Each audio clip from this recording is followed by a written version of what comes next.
Teenage Mutant Ninja Turtles Saturday Morning Adventures Volume 5. Volume 5 is my favorite volume of this comic series so far. First of all, let's just talk about this.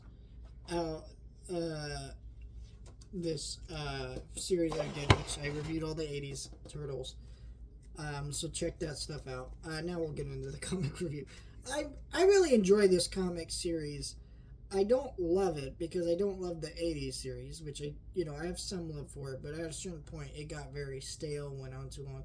But most of this comic it starts with a very kind of what Bat Knight is to the Batman universe kind of character. Throws the Turtles into kind of settings, makes jokes about how they're not even at 10 movies yet, and he's tired of sequels and remakes. And then, we get cross with other versions of the Turtles, like Jenica with the 80s Turtles. We got the Rise of the TMNT coming back, which I love that they brought them back, because the Rise of the TMNT was a very short-lived show, and I need to do a video on that show.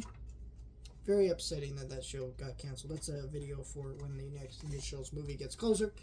Really love that. And then we get, them fighting all these villains. You got Tiger Claw showing up from the 2012 series, and more meta stories and more fun villain cameos, and then it keeps in kind of that. So this is all a meta collection of stuff. If you don't really have interest in the 80s Turtles, this isn't the comic series for you, but this might be one that's worth picking up because it has Rise of the TMNT and all these other crossovers in it, and that's fun, and they play around with that and make jokes about the legacy of the franchise and stuff. So if that sounds appealing to you, I definitely recommend this issue, this collection. It's great stuff.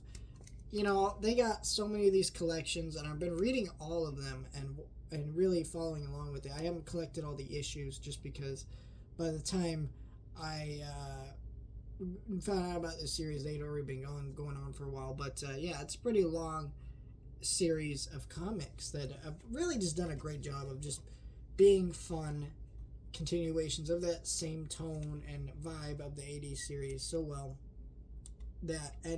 But also being better than the 80s series because they're a little more meta.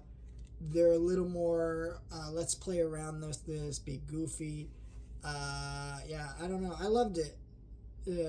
I love what they've done here with this, and I know they've done other series with that Dungeons & Dragons animated show. I never really checked out that stuff enough to check those out, but being the Turtles guy, I'm gonna check this out, and I've been really just appreciating everything this one has to offer. Let me know what you guys think. Thank you guys for watching.